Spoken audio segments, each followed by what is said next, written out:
I found out my fiance never told her male best friend that she got engaged, and my sus radar was going off the charts, so I kicked that bop out of my house and now she's free to utilize the blatant backup option. Posted by you/visible broccoli 381. My now ex-fiance, 30F, and I, 27M, got engaged 3 weeks ago. We've been dating for 5 years, and I finally saved enough money to give her the wedding she wanted. Well, 3 days ago, we were discussing our guest list, and I asked if she wanted to invite her best friend, let's call him James, 30M. James lives in another state, but since they have been friends for 10 years, I thought I could even pay for his travel expenses since it would be great to have her best friend at the wedding. She declined, saying that it would take a lot of effort to bring him and that she wanted it to be a family event. She had mentioned countless times that James was like family to her, so I insisted. She got annoyed and said, I didn't even tell him we were engaged. That took me by surprise. I tried to ask why, but she started stonewalling me, so I left her alone. After a couple of hours, I tried again to ask why she hadn't told him we were engaged, and she still refused to explain. I admit, my insecurity got the better of me.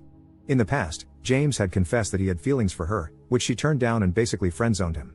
However, the way she talked about it always made it seem like she kept him as a backup, something not only I noticed, but her exes realized as well. She married him online, they always made their World of Warcraft characters look like a couple, wearing the same transmog and stuff like that, and whenever she had a fight with her exes, he was always there for her, and so on. I told her that it made me uncomfortable and that if she wasn't planning to tell him, she might as well consider herself single, because I wasn't going to marry someone who couldn't be honest. Yes, I was pretty immature, but she did something even more immature. She texted him, showing me her phone, and said something like, hey, just so you know, I was engaged, but not anymore, and sent it to him. I told her to pack her things and leave my house. Ever since she left, she has been calling me, but I've refused to answer. My mom called me, because apparently she called my mom, and said that I was a jerk for ending things over such a ridiculous issue. I don't think it was ridiculous, though. Update 1 day later. Hey guys, I just got home after talking to my, still, ex-fiance, and since a lot of people asked for an update, here it is. But I want to clarify a few things.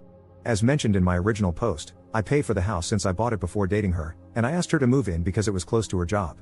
I work from home since I'm in tech, but she had to go to work, which is why I paid for her car to help her commute, and honestly, her salary is terrible. I was her partner, so I didn't see any problem with that. I thought she was the one.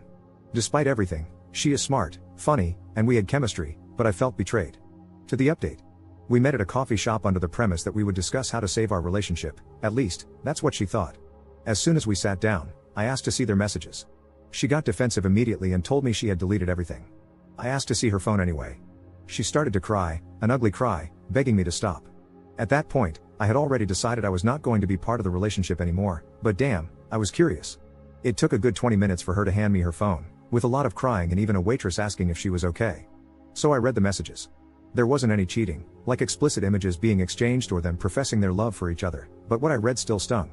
There was a lot of crap talking about me. A lot. Text upon text of them saying how terrible of a person I was, criticizing my hobbies, I like video games and pro wrestling, and saying I wasn't a real man because of them, and stuff like that. But there were two topics that caught my eye. One where she had told him I was having trouble getting hard and that it was frustrating for her. And one where she was complaining about how she didn't want to be stuck in our relationship. Yes, I was having problems in bed, because I was sad about my father passing away 6 months ago. As for the stuck thing, I remember telling her that when we got married, if she wanted, she could leave her job and I would provide for both of us. I don't know if she took this the wrong way, but I guess it was related to that. Honestly, I'm not sure. By the time I gave her the phone back, she was already making excuses for why she had said those things to him, claiming he was like a therapist for her. Then she asked me, "Don't you complain about me to your friends?" I simply replied, "No, I don't." She started crying again. I took a deep breath and just said, "Just give me the ring back, I didn't have the ring with me, like some suggested." She hesitated a bit but gave it to me anyway. I stood up and asked her to delete my number and not bother me anymore. I called her mom and asked her to pick up her daughter's stuff from my place. Her mom is a good person, I'm just realizing I'm going to miss her as I write this. She understood why I decided to end it, but she didn't ask much, and to be honest, I'm glad she didn't. As for my mom, I didn't call her. I just blocked her for reasons unrelated to this post. I've realized she never had my back in anything. I was always trying to save an already failed mother-son relationship. Before I go, I just want to clarify, I was never against her having male friends or any type of friends. People are going to cheat, friends or no friends. I remember my dad saying something to me when I was a teenager. He always said, opportunity makes the thief, but I don't agree with that. Anyway, since I have the next 2 weeks off work, I'm going to figure out what to do with the wedding money, drink some booze, play games, and watch Monday Night Raw later. Peace. Edit. A couple of people are asking about the car. It's a 2015 Nissan Versa, which she crashed twice, both times she rear-ended someone. I never liked the car, the engine is weak, the interior feels cheap, and overall, it's just bad. So, as far as I'm concerned, she can keep that piece of crap. I'd have more luck throwing it off a cliff than selling it. Edit. Little update. Her mom called me a few hours ago to check on me and ask when she could come pick up my ex's stuff. We also talked about the car, and she basically forbid me from letting her daughter keep it because, 1, I paid for it, and 2, my ex wouldn't be able to maintain it. So, I'm going to keep the car until I can sell it, God help me. Also, some people called the story fake because they said I wasn't a real man for playing games, even though they played World of Warcraft. To be honest, that's on me because I wasn't very clear. The real man comment was more about my pro wrestling hobby than my gaming hobby, though in some messages they clearly mocked me for playing certain games, Life is Strange series. In one, I remember James saying something like, "How could a grown man play such a girly game and cry?" Yes, I cried playing Life is Strange.